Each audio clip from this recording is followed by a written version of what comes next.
Look, I'm not one to advocate for someone losing their job. That being said, this is a performance-based business. So we are the fans and we support the team, but the NFL is a business. And if you don't produce, you're out. It's that simple. So whether he should go or stay, it's not going to be in my hands or yours. But we do have to have this hard discussion. What's up, it's your boy Cintron, coming back at you with another analysis video, and I kid you not, that's the real name. 5 reasons the Eagles should fire and not fire Nick Sirianni. I'm not going to say until the end which camp I lie in. Anyways, yeah, someone damn sure has to be held responsible. And he's the captain of the ship as the head coach on the field, at least, which there's been some meddling. That being said, he's still the figurehead, so he takes the brunt of the damage. But yeah, it was worst case scenario that things slipped to where they did. But like I said, he's at the helm, so he is responsible. So here, first, 5 reasons not to fire Nick. He has the best winning percentage in Eagles history, and yes, it is a short 3 seasons. 34-16 with a 66, pretty much 67% win rate. Better than Andy Reid and Doug Peterson. And Andy Reid also took it to the Super Bowl, but had a longer duration of success here in Philadelphia. And they still ousted him when the time came, as stated per the evaluation of the owner, Jeffrey Lurie. Doug Peterson, they won him a Super Bowl. They chased him out of here faster, but more so because he was reticent. He was reticent to make the changes that they wanted him to make. He wasn't going to be a yes man, and they told him no. Dick Vermeil, I think he took us to the Super Bowl as well, but couldn't get it done over the long haul. Out of those 3, I have to put him at number 3, then Doug at number 2, and Andy at number 1. Nick has of yet to be, his fate hasn't been sealed yet, so we don't know. But having the best winning percentage, that's a weak reason, because they fired Marty Schottenheimer for less. He led them to I think, a 14-2 season at the time with the Chargers, and he got bounced in the divisional round after having a first-round bye. And they had injuries to their star quarterback and star running back, LaDainian Tomlinson and Phillip Rivers. And they still got rid of them because complacency, and they haven't been close since. So I think it was the wrong move. I think it was a knee-jerk reaction move of course, years of, stress and fan pressure and all that stuff. That being said, it's not a good reason to keep him just because he's winning in the regular season. Who do we think we are, the Dallas Cowboys? Keeping Jason Garrett for 9 seasons, despite the middling results. But no, that doesn't factor in here just because of this epic collapse. Nothing comes close to this since the 1986 Jets, who started out 10 wins and then didn't even get to a 12th win. I think they went on to win their wild card round game, but they still were ousted later. So yeah, you gotta look at more than just the resume and say, oh, you got this record. But this season really poked a lot of holes in that. He's less than a year removed from a Super Bowl run. Again, that doesn't count for much, because yes, we got there, but it was a drastically different team this year. And when it came to personnel and staff, he made some mistakes, as well as Howie Roseman. They're all culpable. The owner, Jeffrey Lurie, who signed checks, but signed off on, Howie having this much power and say over, personnel movings and such, as well as, for me, the staff. We'll get to it, maybe in another video or even later in this one, but there's a reason that they couldn't bring in a quality defensive guy on that side with the headset. And offense as well, there's some, mitigating factors in there, chiefly control. But there was nothing to state after a certain point that, we'd be able to go back. And then, like I said, the nail in the coffin was the end of the year, because this team needs some overhaul. To what degree, we will find out, but you don't feel confident at all saying this team next year is going to go to the Super Bowl. I don't think despite any moves you make, like however grandiose they may be, this was not direct effect of, injuries or player personnel. It was coaching and the culture in that locker room, in that building that they set. And that's more worrisome than those other issues, which we'll get to a little bit later in correlating fashion. The players seem to, we think, like him. Yeah, I think he's well liked, but again, that doesn't win football games. I don't care how many metaphors he has and connecting with them on emotional IQ, emotional intelligence, which is highly overrated. But coaches are brought in to win football games, point blank, plain and simple. Like, it's cool that he connects with his players and they like playing for him and like him as a person, and he's able to have genuine, honest relationships with them. But we need to, all of that needs to be encapsulated in results. Like I said, results-driven league, and you don't produce, you're out. And I don't care how good he makes them feel or whatever, but we need them to translate to the field. And it didn't actually. It did the inverse this past year. It seemed like he was, giving excuses and not coaching them tough enough and being too buddy-buddy like a parent trying to be a friend to their kid this past season. The collapse wasn't solely his fault. Again, there's mitigating circumstances with management getting in the way, making personnel decisions, as well as setting up the environment to where, it is with the staff that they let go of our DB's coach, who went on to the Ravens and was coaching them up to have, Pro Bowl, all-pro years there. And we didn't want to make him defensive coordinator because we didn't want to change the philosophy and scheme. That says a lot, man. And that speaks volumes to your players about your commitment to winning. You have to call it into question. You have to call it into question with that. And, yeah, but, their refusal to do certain things on the coaching side, as far as, in the play, refusing to run the ball, no. And refusing to play with better strategies on defense, philosophy-wise. That's under your purview. You're the head coach.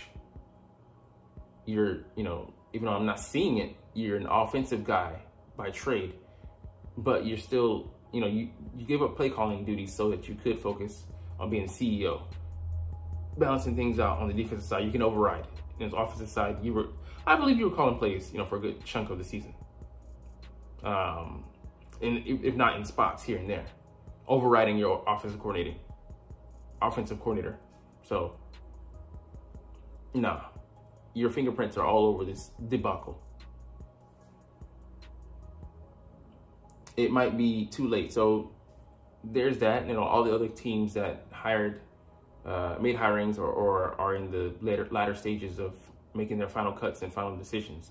They've had a head start over a playoff team like the Eagles, who are trying to reset and reinstall, because it's not a rebuild, it's just a retooling, because you did win, 10 games before your eventual slide, but all the good candidates that you might have wanted, the top candidates, are, in latter talks with other teams, and you're behind in the process. So that would be just an excuse for me, because if you really wanted somebody, you can put in the due effort. Because they've been so proud of unearthing the rare find, the gem that nobody else knew existed.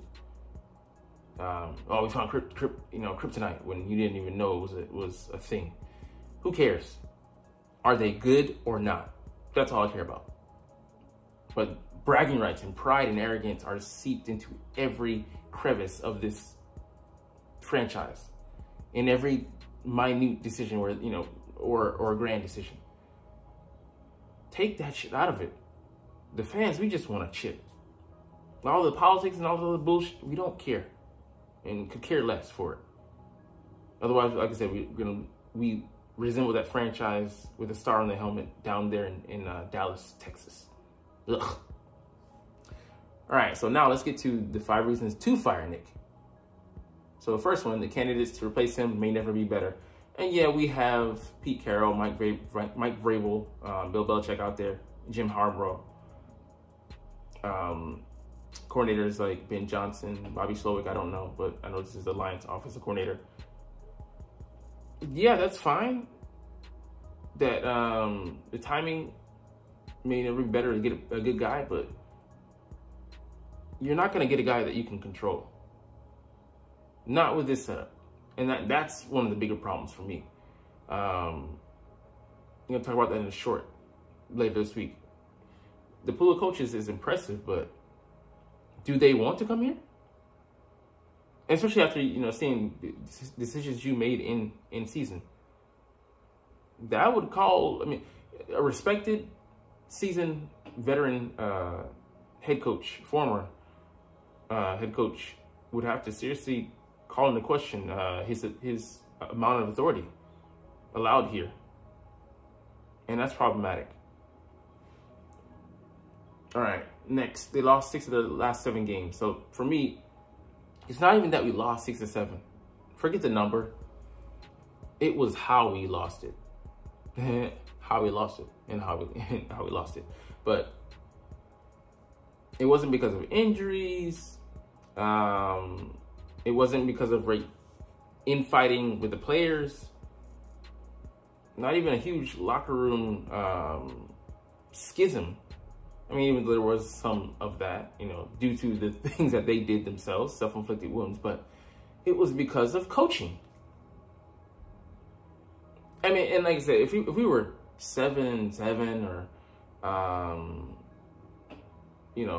or something like that, I don't know, going into the next stretch of that gauntlet, nobody would be panicking because we would know that we were bad. It's the fact that we got up on the league, had the #1 seed, the best record in the NFL at 10-1, and then we just epically fell flat on our faces and collapsed.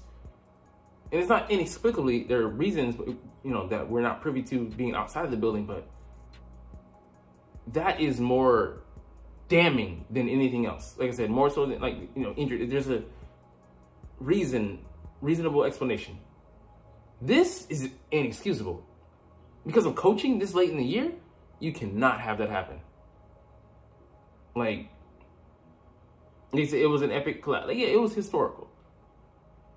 Probably, I would say it goes down as the worst collapse job that I have seen ever. And even outside of my purview. Just ever. That's a fact. So, yeah, it's...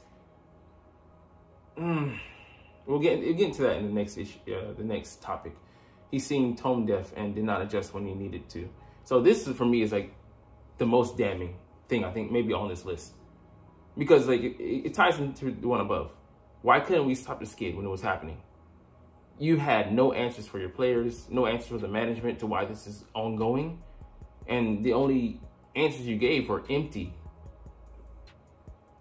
We're going to fix it.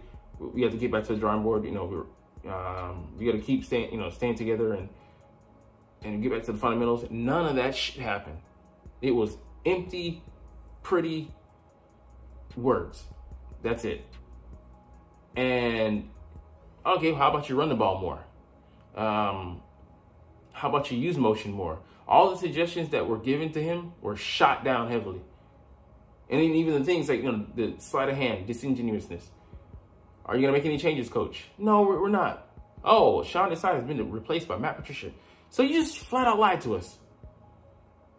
And that's one thing people don't look at me and lie straight to my face. The dishonesty pisses fans off more than anything. So, tone deaf. You're not even trying to listen. It made it look like you were just fine with, collecting your hundreds of millions of dollars made from this season and just being I'm good. As a franchise. And it's not even, I think, what Jeffrey wanted, but it comes off as that because you weren't committed to winning the season. But yeah, just like I said, not having the adjustments. And that's why I think, why the players are, frustrated and stuff like that. We'll get into that a little bit later, but it's arrogance to the highest degree. There's a reason that pride is one of the 7 deadly sins. Like, to be that cocky. Line up, play, we're just better. And you got humbled.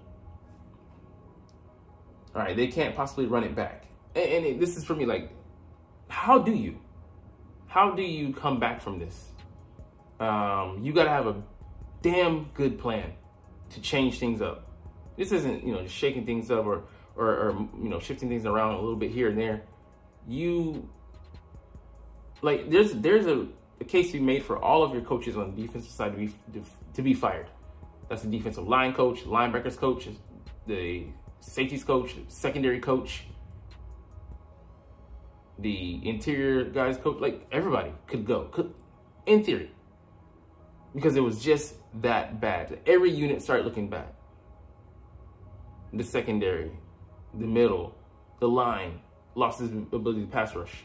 We couldn't cover anybody. I mean, that was pretty static for most of the season. Linebackers aren't good in coverage, and lost the ability to tackle somebody and fill gaps. So yeah, it was just a shit show. But how do you run it back? Because the person that was in charge of this couldn't stop the bleeding. Looked hapless out there. And in the decisions, you're like if I'm gonna go down, I'm gonna go down fighting. And for you not to have an override as a coach, because Sean Desai left the field and went upstairs, we got objectively worse. I'm not letting that shit happen on my watch. If I'm gonna get fired, I'm gonna get fired the way I want. Because I mean, you fired me because you wouldn't let me do my job, not because you told me what to do and then it went wrong and then you fired me. So I'm to blame anyways? No. If I'm gonna take the blame anyways, it's gonna be my way. You hired me to do the job, let me fucking do it. And last one here, does Jalen Hurts want a new head coach? I mean, it's funny. Jalen is so business that it doesn't matter to him who's in charge. All he wants, it's funny, he views it the same as a exec or a head coach. He just wants to win. He just wants results. And it's a mix of, I don't think he wanted to answer because it's not his place. And behind closed doors, he's probably made it known how he feels about Nick, and Nick knows how he feels about him. But it's not about being buddy-buddy. Can you help me to get to where I need to be? If you can't, why should I fight for you? Because you're not doing that. That's your job. So an empty vote of confidence, who cares? But yeah, what was he supposed to say in that position? Now, he can't lie to himself. He can't lie to himself. So it's like, if he's here, he has no hand in that. He doesn't want a hand in that. I think he could lobby to, but the results speak for themselves. Don't ask him. Go look at the film. When he's coming out the field, he's shaking his head like this. You got to help me. You got to be better than this. You got to do your job better than this. Because this is what you're providing me are D-grade, it's D-grade help. And we're getting F results. And the fact of the matter, like, you're wasting one of the, his prime years. This team's prime years. This team's prime opportunity. All thrown out for pride. All right, anyways, those are the 5.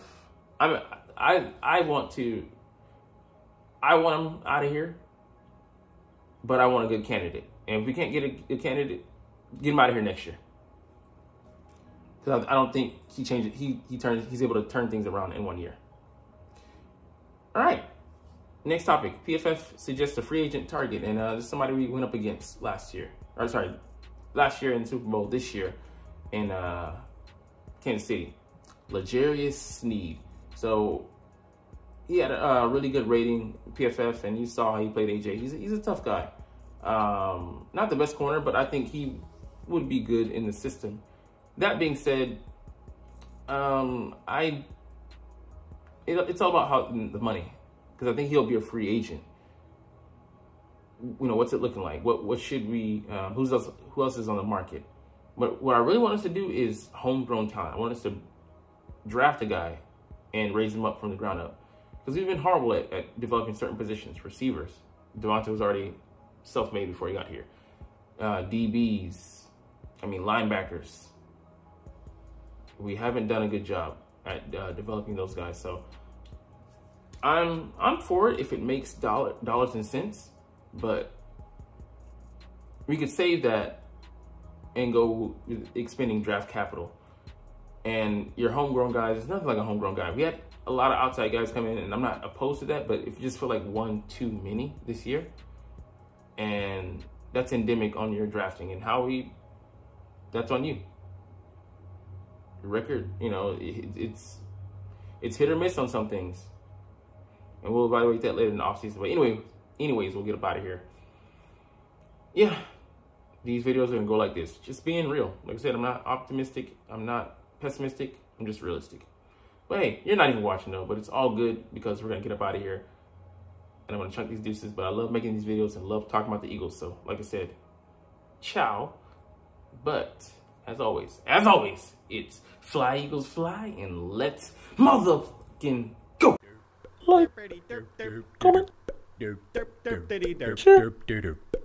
subscribe if you want. Thanks for watching. Check me out at Cintron Anime, Cintron Life, or Cintron Laughs, or other social media.